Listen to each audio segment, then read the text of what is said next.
Ali vidite, Isus, cijelo njegovo učenje, znači Ivan 14, 12, 14, je inzistiranje na aktivnosti vjernika.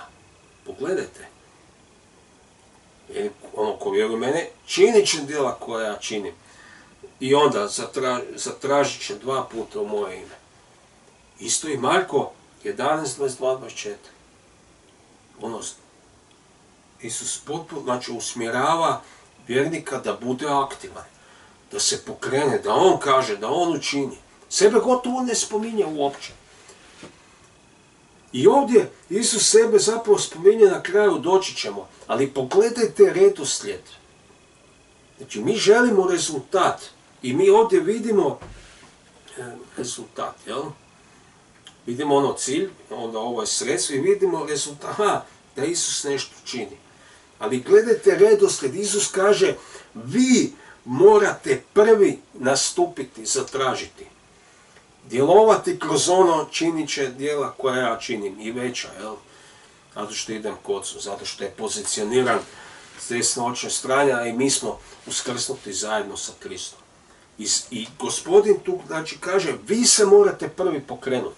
I s tim većina ljudi ima veliki, nekad i nepremostivi problem.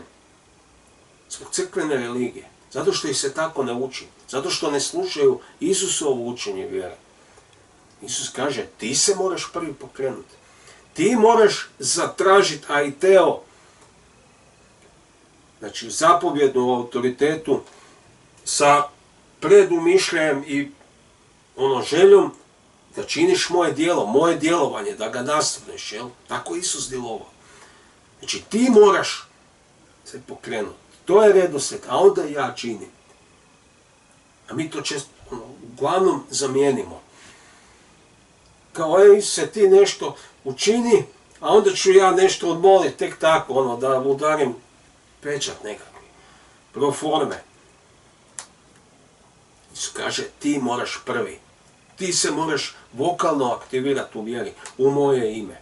I naravno, to onda i znači da moramo poznavati Isusovo ime. Ono mora biti utkano u nas, u naše srce, u našeg unutarnjeg čovjeka, moramo imati otkrivenje njegovog imena.